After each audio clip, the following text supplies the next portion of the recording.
ನಮಸ್ಕಾರ ಸ್ನೇಹಿತರೆ, ನಾನು ನಿಮ್ಮ ಕನ್ನಡಿಗ ಅಗ್ನಿ. ಇದ್ದಿದ್ದಂಗೆ ಮಕ್ಕ ಹೊಡೆದಾಗ ಮಾತಾಡೋ ಫಿಲ್ಟರ್ ರಿವ್ಯೂಸ್ಗೆ ನಿಮ್ಮೆಲ್ಲರಿಗೂ ಸ್ವಾಗತ ಸುಸ್ವಾಗತ.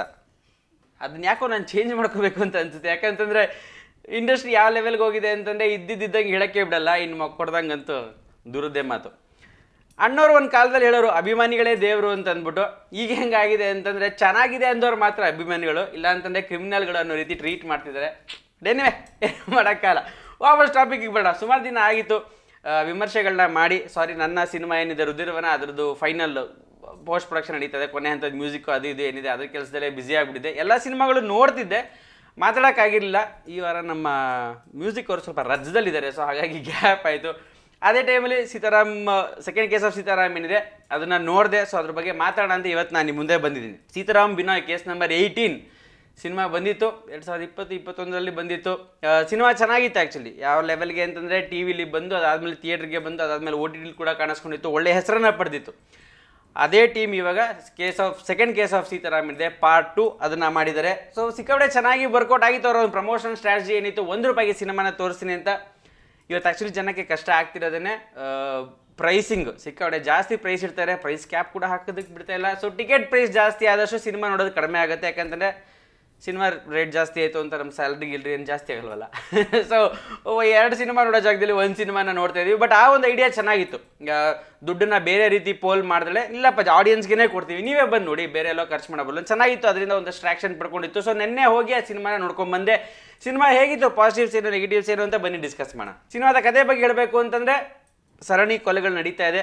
ಒಬ್ಬ ಸೀರಿಯಲ್ ಕಿಲ್ಲರ್ ಓಡಾಡ್ತೀನಿ ಊರವ್ರಿಗೆಲ್ಲ ಹೇಳ್ತಾ ಇದ್ದಾರೆ ಮನೆಯಿಂದಲೂ ಆಚೆ ಬರಬೇಡಿ, ಆ ರೀತಿಯಾದಂಥ ಒಂದು ಟೆನ್ಷನ್ ಇದೆ. ಸೀತಾರಾಮ್ ಅವರು ಟೆನ್ಷನ್ ಆಗಿದ್ದಾರೆ, ಪೊಲೀಸ್ ಡಿಪಾರ್ಟ್ಮೆಂಟ್ ಟೆನ್ಷನ್ ಆಗಿದೆ. ಅವರ ಒಂದು ಎಂಟೈರ್ ಕರಿಯರ್ ಇದೆ, ಅದೆಲ್ಲ ಒಂದು ಬ್ಲ್ಯಾಕ್ ಮಾರ್ಕ್ ಆಗಿ ಉಳ್ಕೊಳ್ಳುತ್ತಾ ಆ ಕೇಸನ್ನು ರಿಸಾಲ್ವ್ ಮಾಡ್ಬೋದಾ, ಯಾರು ಕೊಲೆಗಾರ, ಯಾಕೆ ಕೊಲೆ ಮಾಡ್ತಿದ್ದಾನೆ ಅನ್ನೋದನ್ನೇ ಈ ಸಿನಿಮಾದ ಕತೆ. ಮೊದಲನೇದಾಗಿ ಹೇಳ್ಬಿಡ್ತೀನಿ, ಟ್ರೈಲರ್ ನೋಡಿ ಒಂದಷ್ಟು ಜನ ಎಲ್ಲಾದರೂ ತೋರಿಸ್ಬಿಟ್ಟಿಯಾರ ಅದು ಇದು ಅಂತ ಅನ್ಕೋತಾ ಇದ್ರು. ತಲೆ ಕೆಡಿಸ್ಕೊಬಿಡಿ. ಆ ಹೆಸರೇನಿದೆ ಅದಕ್ಕೆ ತಕ್ಕನಾಗಿ ಅದು ಟ್ರೈಲರ್ ಅಷ್ಟೇ. ಏನೇ ವಿಷಯಗಳು ನೋಡಿದ್ರು ಅದಕ್ಕಿಂತ ಜಾಸ್ತಿ ವಿಷಯ ಸಿನಿಮಾದಲ್ಲಿದೆ. ಸೊ ಅದರಲ್ಲಿ ಏನೋ ಎಲ್ಲದನ್ನು ರಿವೀಲ್ ಮಾಡಿದ್ದಾರೆ ಅಂತ ದಯವಿಟ್ಟು ಅನ್ಕೋಬಿಡಿ. ಅವ್ರಿಗೆ ಗೊತ್ತಿದೆ ಏನು ರಿವೀಲ್ ಮಾಡ್ತಾ ಇದ್ದೀವಿ, ಏನು ರಿವೀಲ್ ಮಾಡ್ತಾ ಇಲ್ಲ ಅಂತ. ಸಿನಿಮಾದಲ್ಲಿ ಏನು ವರ್ಕೌಟ್ ಆಯಿತು ಅಂತ ಹೇಳಬೇಕು ಅಂತಂದರೆ, ಮೊದಲನೇದಾಗಿ ಆ ಸ್ಟೋರಿ ಟೆಲ್ಲಿಂಗಲ್ಲಿ ಇದ್ದಂತಹ ಒಂದು ಕಮಿಟ್ಮೆಂಟ್ ಇದೆಯಲ್ಲ, ಅದು ನನಗೆ ಸಖತ್ ಇಷ್ಟ ಆಯಿತು. ದೇವಿಪ್ರಸಾದ್ ಶೆಟ್ಟಿ ಅವರು ಒಂದು ಕಥೆಯನ್ನು ಮಾಡ್ಕೊಂಡಿದ್ದಾರೆ. ಆ ಕಥೆನ ನಿಯತ್ತಾಗಿ ಹೇಳ್ತಾ ಹೋಗ್ತಾರೆ. ಯಾವುದೇ ರೀತಿಯಾದಂಥ ಒಂದು ಡೈವರ್ಷನ್ಸ್ ಆಗಲಿ, ಡಿಸ್ಟ್ರಾಕ್ಷನ್ಸ್ ಆಗಲಿ, ಇಲ್ಲಾದರೂ ಒಂದು ಸ್ವಲ್ಪ ಕಾಮಿಡಿ ಎಲಿಮೆಂಟ್ ಹಾಕ್ಬೋಣ, ಇಲ್ಲ ಇನ್ನೇನೋ ಒಂದು ಲವ್ ಆ್ಯಂಗಲ್ ಹಾಕ್ಬೋಣ, ಸುಮ್ಮನೆ ಒಂದು ಸಾಂಗ್ ಹಾಕ್ಬೋಣ, ಅಥವಾ ಪ್ಯಾರಲಾಗಿ ಇನ್ನೇನೋ ಬೇಡದಿರೋ ಒಂದು ಸ್ಟೋರಿ ಹಾಕ್ಕೊಂಬೋಣ, ಆ ಥರದ್ದು ಯಾವುದೇ ರೀತಿಯಾದಂಥ ಒಂದು ಬಲೆ ಏನಿದೆ ಆ ಟ್ರ್ಯಾಪ್ಗೆ ಬೀಳ್ದಲೆ ಇರೋ ಕಥೆನ ತುಂಬಾ ಅಚ್ಚುಕಟ್ಟಾಗಿ ಹೇಳ್ತಾ ಹೋಗ್ತಾರೆ. ನಮ್ಮನ್ನ ಒಂದು ಕ್ಯಾರೆಕ್ಟರ್ಗೆ ಇಂಟ್ರಡ್ಯೂಸ್ ಮಾಡ್ತಾರೆ. ಸೀತಾರಾಮ್ ಪೊಲೀಸ್ ಆಫೀಸರು, ಒಂದಷ್ಟು ಕೊಲೆಗಳು ನಡೀತದೆ, ಅದನ್ನು ಕೂಡ ಅಷ್ಟೇ ತುಂಬ ಬೇಗ ಇಂಟ್ರಡ್ಯೂಸ್ ಮಾಡ್ತಾರೆ. ಸಿನಿಮಾ ಶುರುವಾದ ತಕ್ಷಣ ಕತೆ ಏನು ಅನ್ನೋದನ್ನು ರಫ್ ಅಂತ ಸೆಟ್ ಮಾಡ್ತಾರೆ. ಅದನ್ನು ಇನ್ವೆಸ್ಟಿಗೇಟರ್ ಆಗಿ ಸೀತಾರಾಮ್ ಅವರು ಫಾಲೋ ಮಾಡ್ತಾ ಹೋಗ್ತಾರೆ. ಅವ್ರ ಪಕ್ಕ ನಮ್ಮನ್ನು ಕೂರಿಸ್ತಾರೆ.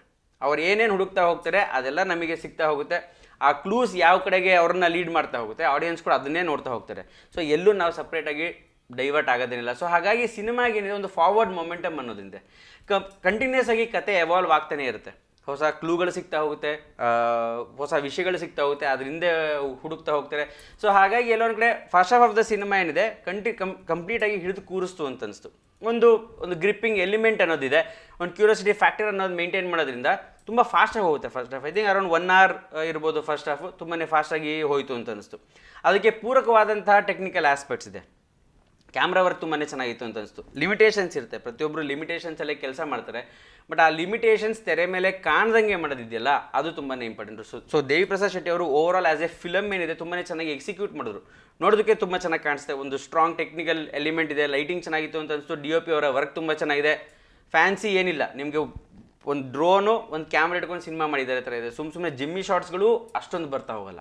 ಸೊ ಅಷ್ಟು ಟೈಟಾಗಿದ್ದರೂ ಕೂಡ ಇಂಟ್ರೆಸ್ಟಿಂಗ್ ಆಗಿದೆ. ಯಾಕೆಂತಂದರೆ ಬ್ಲಾಕಿಂಗ್ ಚೆನ್ನಾಗಿದೆ, ಫ್ರೇಮಿಂಗ್ ತುಂಬಾ ಚೆನ್ನಾಗಿದೆ. ಥ್ರಿಲ್ಲರ್ ಸಿನಿಮಾಗೆ ಬೇಕಾದಂಥ ಅಂದರೆ ಒಂದ್ಸರಿ ಸ್ಕ್ರೀನಿಗೆ ನಾವು ಗ್ಲೂ ಆದರೆ ಲೂಸ್ ಫ್ರೇಮ್ಸ್ ಜಾಸ್ತಿ ಕಾಣಿಸೋದಿಲ್ಲ. So in terms of both DOP and director ಅವರ ವಿಷನ್ ಏನಿದೆ ತುಂಬಾ ಚೆನ್ನಾಗಿ ಎಕ್ಸಿಕ್ಯೂಟ್ ಮಾಡಿದರು ಅಂತ ಅನಿಸ್ತು. ನವನೀತ್ ಶ್ಯಾಮ್ ಅವರ ಬ್ಯಾಕ್ಗ್ರೌಂಡ್ ಸ್ಕೋರ್ ಚೆನ್ನಾಗಿದೆ. ಒಂಥರ ಇದರಲ್ಲಿ ಸಂಗೀತದ ಎಲಿಮೆಂಟ್ ಬರ್ತಾ ಹೋಗುತ್ತೆ. ಸೊ ಹಾಗಾಗಿ ಆ ಕ್ಲಾಸಿಕಲ್ ಆ್ಯಂಡ್ ಥ್ರಿಲ್ಲರ್ ಅದು ಬ್ಲೆಂಡ್ ಮಾಡಿರೋ ರೀತಿ ಇದೆಯಲ್ಲ, ಮಿಕ್ಸ್ ಮಾಡಿರೋ ರೀತಿ ಇದೆಯಲ್ಲ, ಅದು ಚೆನ್ನಾಗಿತ್ತು ಅಂತ ಅನಿಸ್ತು. ಎಡಿಟಿಂಗ್ ಚೆನ್ನಾಗಿದೆ. ಈವನ್ ಸೀನ್ಸು ಕೂಡ ಅಷ್ಟೇ ಚೆನ್ನಾಗಿ ಬರ್ಕೊಂಡಿದ್ದಾರೆ ಅಂತ ಅನಿಸಿದೆ. ಅನ್ನೆಸೆಸರಿ ಸ್ಟೇ ಇಲ್ಲ. ಓಕೆ, ಸೀನ್ಗೆ ಕರೆಕ್ಟ್ ಟೈಮ್ಗೆ ಎಂಟ್ರ್ ಆಗ್ತೀವಿ, ಕರೆಕ್ಟ್ ಟೈಮ್ಗೆ ಎಕ್ಸಿಟ್ ಆಗ್ತೀವಿ, ಎಲ್ಲೂ ತುಂಬ ಹೊತ್ತು ಎಳಿತಾ ಹೋಯ್ತು ಒಂದು ಪರ್ಟಿಕ್ಯುಲರ್ ಸೀನ್ ಅನ್ನೋದೊಂದಿಲ್ಲ. ಸೊ ಇಲ್ಲೊಂದು ಕಡೆ ಆ ಕ್ರಿಸ್ಪ್ ಕಟ್ಟಿಂಗ್ ಇದೆ. ಸೊ ಇನ್ ಟರ್ಮ್ಸ್ ಆಫ್ ರೈಟಿಂಗಲ್ಲೂ ಇದೆ, ಇನ್ ಟರ್ಮ್ಸ್ ಆಫ್ ಎಡಿಟಿಂಗಲ್ಲೂ ಒಂದು ಕ್ರಿಸ್ಪ್ನೆಸ್ ಅನ್ನೋದು ಕಾಣಿಸ್ತು. ಸೊ ಈಗಾಗಲೇ ಹೇಳ್ದಂಗೆ ಫಸ್ಟ್ ಹಾಫ್ ತುಂಬ ಚೆನ್ನಾಗಿ ನೋಡ್ಸ್ಕೊಂಡು ಹೋಗುತ್ತೆ. ಸೆಕೆಂಡ್ ಹಾಫ್ ಒಂದು ಚೂರು ಆ ಕಡೆ ಈ ಕಡೆ ಹೋದ್ರೂ ಈಗಾಗಲೇ ಅದ್ರ ಬಗ್ಗೆ ಆಮೇಲೆ ಮಾತನ, ಬಟ್ ತುಂಬ ಬೇಗ ಪಿಕಪ್ ಆಗುತ್ತೆ. ಆ್ಯಂಡ್ ಕ್ಲೈಮ್ಯಾಕ್ಸ್ ಏನಿದೆ ಒಂದು ಹೈಯಲ್ಲಿ ಎಂಡ್ ಆಗುತ್ತೆ. ಒಂದು ಎಮೋಷ್ನಲ್ ಆಸ್ಪೆಕ್ಟ್ನ ಚೆನ್ನಾಗಿ ತೊಗೊಂಬರ್ತಾರೆ ಅಲ್ಲಿ. ಅದನ್ನು ಹೇಳಿರೋ ರೀತಿ, ತೋರಿಸಿರೋ ರೀತಿ, ಈಗಾಗಲೇ ಹೇಳ್ತೀನಿ ಮ್ಯೂಸಿಕ್ ಬ್ಲೆಂಡ್ ಮಾಡಿರೋ ರೀತಿ ಏನಿದೆ ತುಂಬಾ ಚೆನ್ನಾಗಿತ್ತು. ದೇವಿ ಪ್ರಸಾದ್ ಶೆಟ್ಟಿ ಅವರು ಆ್ಯಸ್ ಎ ಡೈರೆಕ್ಟರ್ ಯಾವ ರೀತಿ ಇಂಪ್ರೂವ್ ಆಗಿದ್ದಾರೆ ಅಂದರೆ ಸೀತಾರಾಮ್ ಬಿನೋ ಇರ್ಬೋದು, ಅದಾದಮೇಲೆ ಕೇಸ್ ಆಫ್ ಕೊಂಡಣ ಇರ್ಬೋದು, ಇದು 3ನೇ ಸಿನಿಮಾ. ಬಟ್ ಡೆಫಿನೆಟ್ಲಿ ಆ ಒಂದು ಗ್ರೋತ್ ಏನಿದೆ ಆ್ಯಸ್ ಎ ಡೈರೆಕ್ಟರ್ ಕಾಣಿಸುತ್ತೆ. ಅವ್ರಿಗೆ ಗೊತ್ತಿವಾಗ ಓಕೆ ಫ್ರೇಮ್ಸ್ ಎಷ್ಟು ಟೈಟಾಗಿರಬೇಕು, ಯಾವ ಸೀನ್ಗೆ ಯಾವ ಥರ ಇರಬೇಕು, ಯಾವ ಥರ ಸುಮ್ಮನೆ ವೈಡ್ಗೆ ಹೋಗೋದು ಬೇಡ, ಸೀನ್ ಎಷ್ಟು ಲೇಟಾಗಿ ಎಂಟ್ರ್ ಆಗಬೇಕು, ಒಂದು ಸೀನ್ಗೆ ಎಷ್ಟು ಬೇಗ ಎಕ್ಸಿಟ್ ಆಗಬೇಕು. ಹೇಳಿದ್ರೆ ಈಗಾಗಲೇ ಹೇಳ್ದಂಗೆ tight screen play and narration aspects ಏನಿದೆ, ಆ ಫಾರ್ವರ್ಡ್ ಮೊಮೆಂಟಮ್ಮು ಆ ಎಕ್ಸ್ಪೀರಿಯನ್ಸಲ್ಲಿ ಬಂದಿದೆ ಅಂತ ಅನಿಸ್ತು. ಸೊ ಇಂಟ್ರೆಸ್ಟಿಂಗ್, ಯಾಕಂದರೆ ನಮ್ಮಲ್ಲಿ ಥ್ರಿಲ್ಲರ್ ಸಿನಿಮಾಗಳನ್ನ ಬ್ಯಾಕ್ ಟು ಬ್ಯಾಕ್ ಡೈರೆಕ್ಟ್ ಮಾಡೋ ನಿರ್ದೇಶಕರು ತುಂಬಾ ಕಡಿಮೆ ಇರೋದು. ಸೊ ಈ ಒಂದು ಇಂಪ್ರೂವ್ಮೆಂಟ್ ಅವ್ರು ಇದನ್ನು ಹೀಗೆ ಕಂಟಿನ್ಯೂ ಮಾಡ್ತಾ ಹೋದರೆ ಒಂದೇ ಸಿನಿಮಾಗಳು ನಾವು ಮಲಯಾಳಂ ಸಿನಿಮಾಗಳನ್ನೆಲ್ಲ ನೋಡಿ ಮತ್ತೊಂದು ಸಿನಿಮಾ ನೋಡಿ ಆ ಥರ ಬರಲ್ಲ ಅಂತ ಅಂತೀವಿ, ಬಟ್ ಬಂದಿದೆ, ಚೆನ್ನಾಗಿ ಮಾಡಿದ್ದಾರೆ.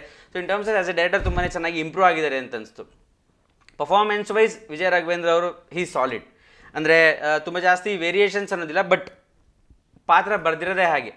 ಒಬ್ಬ ಸೀರಿಯಸ್ ಕಾಪ್ ಅವ್ರ ಜೀವನದಲ್ಲಿ ಏನು ನಡೀತಾ ಇದೆ ಅದನ್ನು ಫಾಲೋ ಮಾಡ್ಕೊಂಡು ಹೋಗ್ತಾರೆ. So in terms of performance, ಅವರ ಪರ್ಫಾರ್ಮೆನ್ಸ್ ಇಷ್ಟ ಆಯಿತು. ದೇಶಪಾಂಡೆ ಅವ್ರ ಪರ್ಫಾರ್ಮೆನ್ಸ್, ಗೋಪಾಲಕೃಷ್ಣ ದೇಶಪಾಂಡೆ ಅವರ ಪರ್ಫಾರ್ಮೆನ್ಸ್ ತುಂಬಾ ಚೆನ್ನಾಗಿದೆ. ಆಮೇಲೆ ಒಂದಷ್ಟು ಪಾತ್ರಗಳ ಬಗ್ಗೆ ಮಾತಾಡೋದು ಬೇಡ, ನನಗೆ ಯಾವುದು ಸ್ಪಾಯ್ಲರ್ ಮಾಡೋದಕ್ಕೆ ಇಷ್ಟ ಇಲ್ಲ. ಪರ್ಫಾರ್ಮೆನ್ಸ್ ವೈಸ್ ಮೇಯ್ನ್ ಕ್ಯಾರೆಕ್ಟರ್ಸ್ಗಳೇನಿದೆ ಅವರೆಲ್ಲ ತುಂಬಾ ಚೆನ್ನಾಗಿ ಪರ್ಫಾರ್ಮ್ ಮಾಡಿದ್ರು ಅಂತ ಅನ್ನಿಸ್ತು. ಇನ್ನು ಸಿನಿಮಾದಲ್ಲಿ ಏನು ವರ್ಕೌಟ್ ಆಗಲಿಲ್ಲ ಅಥವಾ ಏನು ಬೆಟರ್ ಆಗಿರ್ಬೋದಾಯಿತು ಅಂತ ಹೇಳಬೇಕು ಅಂತಂದರೆ, ಇನ್ಫ್ಯಾಕ್ಟ್ ನಂಗೆ ಯಾವುದು ಮೇಜರ್ ನೆಗೆಟಿವ್ ಅಂತ ಕಾಣಿಸಲಿಲ್ಲ. ಬಿಕಾಸ್ ಒಂದು ಕಥೆನೇ ಹೇಳಕ್ಕೆ ಹೋಗಿದ್ದಾರೆ, ಅದನ್ನ ಅಚ್ಚುಕಟ್ಟಾಗಿ ಹೇಳಿದ್ದಾರೆ. ಬಟ್ ಏನೋ ಒಂದು ಕಡೆ second half, beginning of the second half ಏನಿದೆ ಅದು ಸ್ವಲ್ಪ ಬೆಟರ್ ಆಗಿರ್ಬೋದಾಗಿತ್ತು ಅಂತ ಅನಿಸ್ತು. ಕಾರಣ ಏನು ಅಂತಂದರೆ ಫಸ್ಟ್ ಹಾಫ್ ಒಂದು ಹೈಯಲ್ಲಿ ಎಂಡ್ ಆಗಿರುತ್ತೆ.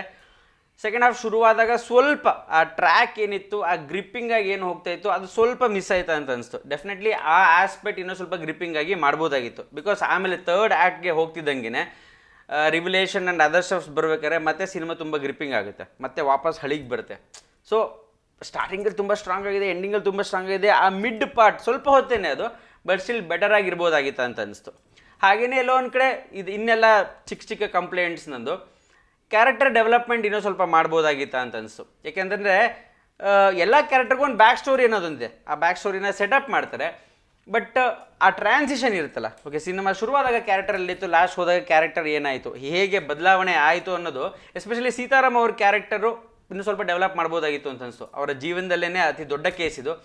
ಸೊ ಆ ಕೇಸನ್ನು ಇನ್ಫ್ಯಾಕ್ಟ್ ಬ್ಲ್ಯಾಕ್ ಚುಕ್ಕಿ ಆಗುತ್ತೆ ಅಂತಲೂ ಹೇಳ್ತಾರೆ. ಸೊ ಅಷ್ಟು ಡಿಫಿಕಲ್ಟ್ ಆದಂಥ ಕೇಸ್ ಒಬ್ಬ ವ್ಯಕ್ತಿ ಮೇಲೆ ಯಾವ ರೀತಿ ಪರಿಣಾಮ ಬೀರುತ್ತೆ, ಯಾವ ರೀತಿ ಚೇಂಜ್ ಆಗುತ್ತೆ ಅನ್ನೋದು ಆಸ್ಪೆಕ್ಟ್ ಟಚ್ ಮಾಡಿದ್ರೆ ಚೆನ್ನಾಗಿರುತ್ತೆ. ಫಾರ್ ಎಕ್ಸಾಂಪಲ್ ನೀವು ಝೋಡಿಯಾಕ್ ನೋಡಿರ್ಬೋದು, ಅಥವಾ ಮೆಮೊರೀಸ್ ಆಫ್ ಮರ್ಡರ್ ಇರ್ಬೋದು, ಯಾವಾಗಲೂ ಅದು ಕ್ಯಾರೆಕ್ಟರ್ ಸ್ಟಡಿ ಕೂಡ ಆಗಿರುತ್ತೆ, ಕೇಸ್ ಸ್ಟಡಿ ಜೊತೆಗೆ. ಸೊ ಆ ರೀತಿ ಪ್ಲಾಟ್ ಜೊತೆಗೆ ಅದನ್ನು ಡೆವಲಪ್ ಮಾಡಿದರೆ ಚೆನ್ನಾಗಿರ್ತಾ ಇತ್ತು ಅಂತ ಅನ್ನಿಸ್ತು. ಅದರ ಜೊತೆಗೆ ಆ ಟೆನ್ಷನ್ ಫ್ಯಾಕ್ಟರ್ ಇನ್ನೂ ಸ್ವಲ್ಪ ಇರ್ಬೋದಾಗಿತ್ತು ಅಂತ ಅನಿಸ್ತು. ಎಸ್ಪೆಷಲಿ ಸೀರಿಯಲ್ ಕಿಲ್ಲರ್ ಫಿಲಮ್ಗೆ ನಾವು ಥರ್ಡ್ ಪಾರ್ಟಿ ಥರ ನೋಡ್ತಾ ಇದ್ದೀವಿ, ಅಂದರೆ ಎಲ್ಲದನ್ನು ಫ್ರಮ್ ಎ ಪೊಲೀಸ್ ಪರ್ಸ್ಪೆಕ್ಟಿವೇ ನೋಡ್ತಾ ಇರೋದ್ರಿಂದ ಆ ಕೊಲೆಗಳ ಸುತ್ತ ಆಗುವಂಥ ಒಂದು ಟೆನ್ಷನ್ ಏನಿದೆ, ಯಾಕೆಂದರೆ ಬ್ಲಡ್ ಶೆಡ್ ಇದೆ, ವೈಲೆನ್ಸ್ ಇದೆ, ಅದರೊಳಗಡೆ ನಮ್ಮನ್ನು ತೊಗೊಂಡೋಗಿ ಇಡ್ಬೋದಾಗಿತ್ತಾ, ಅಂದರೆ ಆ ವಿಕ್ಟಿಮ್ POVಲಿ ಕೂರಿಸಿದ್ದಿದ್ರೆ ಇನ್ನೂ ಸ್ವಲ್ಪ ಟೆನ್ಷನ್ನ ಕ್ರಿಯೇಟ್ ಮಾಡ್ಬೋದಾಗಿತ್ತು ಅಂತ ಅನ್ನಿಸ್ತು. ನಾವು ತುಂಬ ಆಚೆ ಇರ್ತೀವಿ. ಆ್ಯಂಡ್ ಆಲ್ಸೋ ಎಲ್ಲೋ ಒಂದು ಕಡೆ ಕ್ಯಾರೆಕ್ಟರ್ಸ್, ಅಂದರೆ ಅಫೆಕ್ಟ್ ಆಗ್ತಿರೋ ಕ್ಯಾರೆಕ್ಟರ್ಸ್ ಮೇಜರ್ಲಿ ನಮಗೆ ಲಿಂಕ್ ಆಗದೇ ಇರೋ ಕ್ಯಾರೆಕ್ಟರ್ಸ್ ಆದ್ದರಿಂದ ಆ ಟೆನ್ಷನ್ ಆಗಿರ್ಬೋದು, ಆ ಎಮೋಷ್ನಲ್ ಕನೆಕ್ಟ್ ಏನಿದೆ ಅದು ಸ್ವಲ್ಪ ಮಿಸ್ ಆಯಿತು. ನಮಗೆ ಬೇಕಿರೋ ಕ್ಯಾರೆಕ್ಟರ್ಸ್ಗೆ ಏನಾದ್ರು ಆಗ್ತಾ ಇದ್ರೆ, ಅಥವಾ ಈವನ್ ನಮಗೆ ಗೊತ್ತಿಲ್ಲದೆ ಇರೋ ಕ್ಯಾರೆಕ್ಟರ್ಸ್ ಆದ್ರೂ ಆ ಪರ್ಸ್ಪೆಕ್ಟಿವಲ್ಲಿ ಆಗ್ತದೆ. ಈಗ ಫಾರ್ ಎಕ್ಸಾಂಪಲ್ ಯಾರೋ ರೂಮ್ ಒಳಗೆ ಹೋಗಿ ನಾನು ದೆವ್ವ ನೋಡಿದೆ ಅಂತ ಹೆದರ್ಕೊಂಡು ಓಡ್ ಬಂದು ನಮಗೆ ಹೇಳೋದಕ್ಕೂ, ಅವ್ರ ದೆವ್ವ ನೋಡ್ಬೇಕಾದ್ರೆ ನಾವು ಅವ್ರ ಜೊತೆ ಇರೋದಕ್ಕೂ ಆಗಿರೋ ಟೆನ್ಷನ್ ಇದೆಯಲ್ಲ, ಅದು ಡಿಫ್ರೆಂಟ್ ಆ್ಯಸ್ ಅನ್ ಆಡಿಯನ್ಸು. ನಾವು ಥರ್ಡ್ ಪಾರ್ಟಿ ಥರ ಇದ್ದಿದ್ದರಿಂದ ಆ ಆಸ್ಪೆಕ್ಟ್ಸ್ ಸ್ವಲ್ಪ ಬೆಟರ್ ಆಗಿರ್ಬೋದಾಯ್ತು ಅನ್ಸು. ಆ ಟೆನ್ಷನ್ ಎಲಿಮೆಂಟ್ಸ್ ಏನಿದೆ ನೀವು ಸ್ವಲ್ಪ ತರ್ಬೋದಾಗಿತ್ತು ಸಿನಿಮಾದಲ್ಲಿ. ಬಿಕಾಸ್ ಒಂದು 2 ಸಲ ತರ್ತಾರೆ, ತಂದಾಗ ತುಂಬ ಚೆನ್ನಾಗಿ ವರ್ಕೌಟ್ ಆಗುತ್ತೆ. ಸೊ ಅದು ಇನ್ನೂ ಸ್ವಲ್ಪ ಇರ್ಬೋದಾಗಿತ್ತು ಅಂತ ಅನ್ನಿಸ್ತು. ಹಾಗೆಯೇ ಸಿನಿಮಾದ ಥರ್ಡ್ ಆ್ಯಕ್ಟ್ ಏನಿದೆ, ನಾನು ಈಗ ಹೇಳ್ದಂಗೆ ತುಂಬ ಚೆನ್ನಾಗಿತ್ತು. ಅದು ನನಗೆ ಸಿಕ್ಕಾಪಟ್ಟೆ ವರ್ಕ್ ಆದಂಥ ಎಲಿಮೆಂಟ್, ಅದನ್ನ ಇನ್ನೂ ಸ್ವಲ್ಪ ಜಾಸ್ತಿ ಇಡ್ಬೋದಾಗಿತ್ತು ಅಂತ ಅನ್ಸಿ, ಸ್ವಲ್ಪ ಬೇಗ ಆ ಕತೆಗೆ ಎಂಟರ್ ಆಗ್ಬೋದಾಗಿತ್ತು ಅಂತ. ಈಗಾಗಲೇ ಹೇಳ್ದಂಗೆ ಸೆಕೆಂಡ್ ಹಾಫ್ ಶುರುವಾದಾಗ ಸ್ವಲ್ಪ ಆಫ್ ಟ್ರ್ಯಾಕ್ ಏನಾಗುತ್ತೆ, ಈ ಕತೆ ಇನ್ನೊಂಚೂರು ಬೇಗ ಶುರು ಮಾಡಿದ್ದಿದ್ರೆ, ಯಾಕೆಂದರೆ ಅಲ್ಲಿ ತುಂಬ ಎಲಿಮೆಂಟ್ಸ್ ತರ್ತಾರೆ. ಅಲ್ಲಿ ಒಂದು ಕ್ಯಾರೆಕ್ಟರ್ ಸ್ಟಡಿ ಇದೆ, ಅಲ್ಲಿ ಚೆನ್ನಾಗಿದೆ, ಡೆಪ್ತ್ ಚೆನ್ನಾಗಿ ಕ್ರಿಯೇಟ್ ಮಾಡ್ತಾರೆ ಆ ಪಾತ್ರಕ್ಕೆ. ಸೊ ತುಂಬ ಫಾಸ್ಟಾಗಿ ಹೋಗೋದ್ರಿಂದ ಅಲ್ಲಿ ಸಾಕಷ್ಟು ಎಲಿಮೆಂಟ್ಸ್, ತುಂಬ ಜಾಸ್ತಿ ಎಲಿಮೆಂಟ್ನ ತುಂಬ ಕಡಿಮೆ ಟೈಮಲ್ಲಿ ಹೇಳ್ಬಿಟ್ರು ಅಂತ ಅನ್ಸುತ್ತೆ. ಡ್ವೆಲ್ ಮಾಡ್ಬೋದಾಗಿತ್ತು. ಏನೋ ಸಾಕಷ್ಟಿದೆ. ಒಂದು ಸೀರಿಯಲ್ ಕಿಲ್ಲರ್ ಅಂತ ಬಂದಾಗ, ಮೆಂಟಾಲಿಟಿ ಸೈಕೋಪಾತ್ ಅಂತ ಬಂದಾಗ ಸಾಕಷ್ಟು ವಿಷಯಗಳಿರುತ್ತೆ, ಸಾಕಷ್ಟು ಒಂದು ಕೆಲವು ಟ್ರಿಗರ್ ಪಾಯಿಂಟ್ಸ್ ಇರುತ್ತೆ, ಎಮೋಷನಲ್ ಟ್ರಿಗರ್ ಪಾಯಿಂಟ್ಸ್ ಇರ್ಬೋದು, ಸೊಸೈಟಲ್ ಟ್ರಿಗರ್ ಪಾಯಿಂಟ್ಸ್ ಇರ್ಬೋದು, ಸಾಕಷ್ಟು ವಿಷಯಗಳನ್ನ ತುಂಬ ಚೆನ್ನಾಗಿ ಅಮಾಲ್ಗಮೇಟ್ ಮಾಡಿದ್ದಾರೆ. ಅಂದರೆ ಸಾಕಷ್ಟು ರಿಸರ್ಚ್ ನಡೆದಿದೆ ಒಂದು ಕ್ಯಾರೆಕ್ಟರ್ ಸ್ಟಡಿ ಬಗ್ಗೆ. ಅದೆಲ್ಲ ವಿಷಯನ ತುಂಬ ಫಾಸ್ಟಾಗಿ ಹೇಳಿಬಿಡೋದ್ರಿಂದ ಬರೀ ಆ ಪಾಯಿಂಟ್ಸನ್ನು ಚೆಕ್ ಲಿಸ್ಟ್ ಥರ ಚೆಕ್ ಮಾಡ್ದಂಗೆ ಆಯಿತು. ಅದ್ರ ಬಗ್ಗೆ ಡ್ವೆಲ್ ಮಾಡಿದರೆ, ಆಗಲೇ ಹೇಳ್ದಂಗೆ ಆ ಪಾರ್ಟ್ ಚೆನ್ನಾಗಿದೆ, ಅದನ್ನೇನೋ ಸ್ವಲ್ಪ ಜಾಸ್ತಿ ಹೇಳಿದ್ದಿದ್ರೆ ಇನ್ನೂ ಚೆನ್ನಾಗಿರ್ತಾ ಇತ್ತು ಅಂತ ಅನಿಸ್ತು. ಸೊ ಈಗಾಗಲೇ ಹೇಳ್ದಂಗೆ ಇದೆಲ್ಲ ಮೈನರ್ ಇಶ್ಯೂಸ್ ಅಷ್ಟೇ ನನಗೆ ಕಾಣಿಸಿದ್ದು. ಬಟ್ ಓವರಾಲ್ ಆಗಿ ಹೇಳಬೇಕು ಅಂತಂದರೆ ಡೆಫಿನೆಟ್ಲಿ ಒಂದು ಒಳ್ಳೆ ಥ್ರಿಲ್ಲರ್ ಸಿನಿಮಾ. ಒಂದು ಕಥೆನ ತೊಗೊಂಡಿದ್ದಾರೆ, ಅಚ್ಚುಕಟ್ಟಾಗಿ ಹೇಳ್ತಾ ಹೋಗ್ತಾರೆ. ಟೆಕ್ನಿಕಲಿ ಸಿನಿಮಾ ಸ್ಟ್ರಾಂಗ್ ಆಗಿದೆ, ಮೊದಲಿಂದ ಕೊನೆ ತನಕ ಹಿಡಿದು ಕೂರಿಸುತ್ತೆ. ಬೇರೆ ಭಾಷೆಯಲ್ಲಿ ಸಿನಿಮಾಗಳು ಬಂದಾಗ ನೋಡಿ ಅಲ್ಲಿ ಕಲಿಬಾರ್ದ, ಇಲ್ಲಿ ಕಲಿಬಾರ್ದ, ಇದನ್ನು ನೋಡಬಾರ್ದ, ಅದನ್ನು ನೋಡಬಾರ್ದ, ಹಾಗೆ ಯಾಕೆ ಮಾಡಲ್ಲ ಅಂತೆಲ್ಲ ಸಾಕಷ್ಟು ಕಂಪ್ಲೇಂಟ್ಸ್ ಮಾಡ್ತೀವಿ. ಆ ರೀತಿಯಾದಂಥ ಸಿನಿಮಾ ಅಲ್ಲಿ ಬಂದಂಥ ಕೆಲವು ಸಿನಿಮಾಗಳಿಗಿಂತಲೂ ಬೆಟರ್ ಆಗಿರುವಂಥ ಸಿನಿಮಾ ಇಲ್ಲಿ ಬಂದಿದೆ. ₹1 ಸಿನಿಮಾನ ತೋರಿಸ್ತಾ ಇದ್ದಾರೆ. ₹1 ಡೆಫಿನೆಟ್ಲಿ ಬಂಪರ್ ಲ್ಯಾಟ್ರಿನೇ ಇದು. ₹100 ಇರ್ಬೋದು, ₹150 ಇರ್ಬೋದು ಟಿಕೆಟ್ ಪ್ರೈಸು. ಏನೇ ಪ್ರೈಸ್ ಇದ್ರೂ ಕೊಟ್ಟರೆ ವರ್ತಿ ಸಿನಿಮಾ. ಸೊ ಥಿಯೇಟ್ರಲ್ಲಿ ಡೆಫಿನೆಟ್ಲಾಗಿ ನೋಡ್ಬೋದಾದಂಥ ಸಿನಿಮಾ. ದುಡ್ಡಿಗೆ ಏನು ಮೋಸ ಇಲ್ಲದೆ ಇರುವಂಥ ಒಂದು ಸಿನಿಮಾ ಅಂತ ಹೇಳ್ತೇ ಒಂದು ವಿಮರ್ಶೆನ ಮುಗಿಸ್ತೀನಿ. ನೀವೇನಾದರೂ ಆಲ್ರೆಡಿ ಸಿನಿಮಾನ ನೋಡಿದರೆ ನಿಮಗೆ ಹೇಗೆ ಅನಿಸ್ತು ಅಂತ ಕಮೆಂಟ್ ಮಾಡೋದು ಮಾತ್ರ ಮರೆಯಲೇಬಿಡಿ. ಹಾಗೆಯೇ ಈ ಒಂದು ವಿಮರ್ಶೆ ನಿಮಗೆ ಇಷ್ಟ ಆಗಿದ್ರೆ ಗೊತ್ತೇ ಇದೆ, ಲೈಕ್ ಕಮೆಂಟು ಶೇರ್ ಎಲ್ಲ ಮಾಡಿ. ಇದೇ ರೀತಿ ವಿಮರ್ಶೆಗಾಗಿ ಮಾಡ್ತಾ ಹೋಗ್ತೀನಿ ಅಂತ ಅನಿಸುತ್ತೆ. ಸಿನಿಮಾ ಅನಾಲಿಸಿಸ್ ಮಾಡೋದಿದೆ, ಬಟ್ ಎಲ್ಲದಕ್ಕಾಗಿ ನಮ್ಮ ಚಾನಲ್ನ ಸಬ್ಸ್ಕ್ರೈಬ್ ಮಾಡಿ, ಅದನ್ನು ನೋಟಿಫಿಕೇಶನ್ ಬಟನ್ ಅಂತ ಇರ್ತಾರೆ ಅದನ್ನು ಮಾತ್ರ ಠಣ ಠಣ ಠಣ ಅಂತ ಗಂಟೆ ಬಾರಿಸ್ಬಿಡಿ ನೋಡೋದಕ್ಕೆ.